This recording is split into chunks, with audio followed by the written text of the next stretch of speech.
Mabuhay! Soy Gianna Llanes.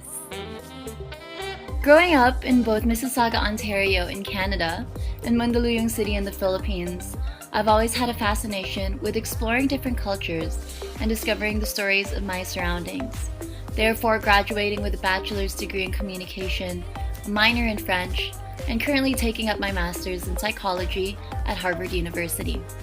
I now work as a radio DJ, sports reporter, TV host, fitness instructor, and English teacher. In my free time, I love to go to the beach, make music, and explore the world around me.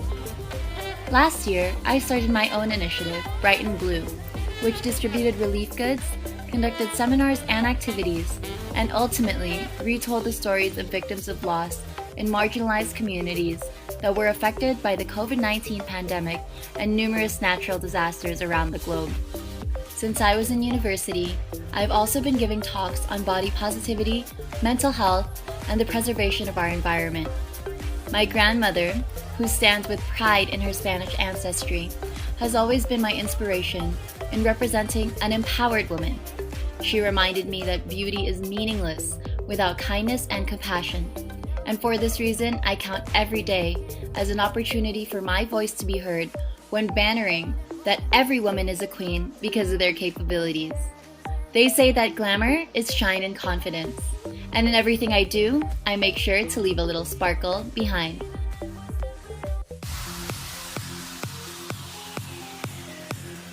A DJ and TV host, Gianna Llanes.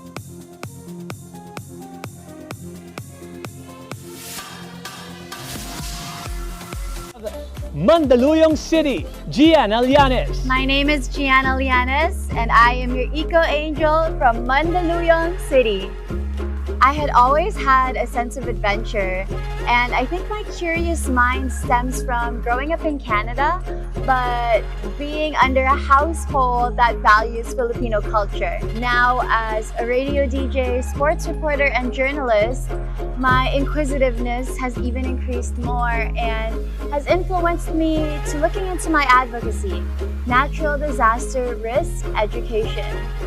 I have been able to partner up with the Department of Education, Mandaluyong Division, to deliver a number of natural disaster no-house talks to various public schools around my city. And during the pandemic, I've been able to partner up with Protect the Frontline and Pwede with COVID project to deliver necessities to our medical frontliners and fellow Filipinos who are struggling during this time. I hope that in the new normal, we can implement a bigger sense of community.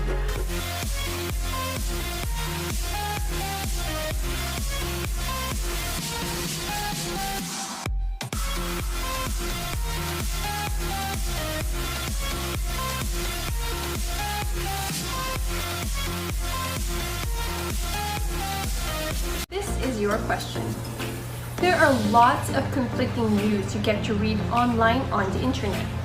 How would you know if it's fake or real news? Well, this question is near and dear to my heart because I am a journalist by profession, so I know how important it is to deliver verified news. I think ultimately I encourage my fellow journalists to keep delivering news that is unbiased, and my fellow Filipinos to also be very diligent when they're reading and sharing news to make sure that it's ultimately verified. We have to remember that the freedom of speech is the lifeblood of our country and our democracy, so we need to share ideas diligently.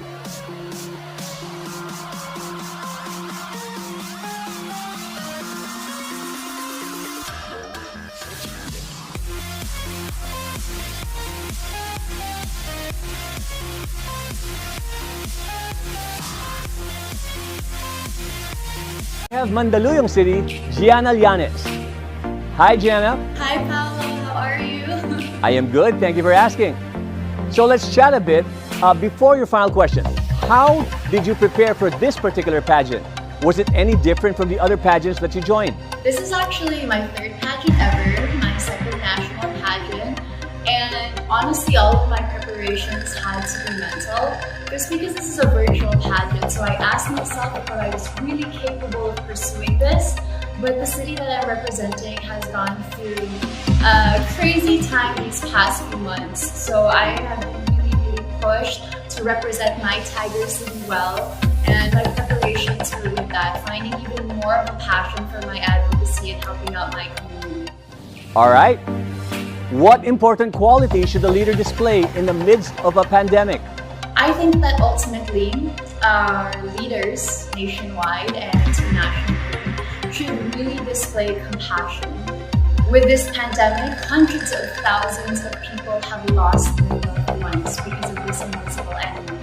So ultimately, they turn to their leaders for strength, for hope, and a helping hand in whatever situation that they're going through. This is something I try to display as a leader of my peers, and I'm hoping to continue to display with or without the Miss Philippines Earth crown. Miss Philippines Water, and she is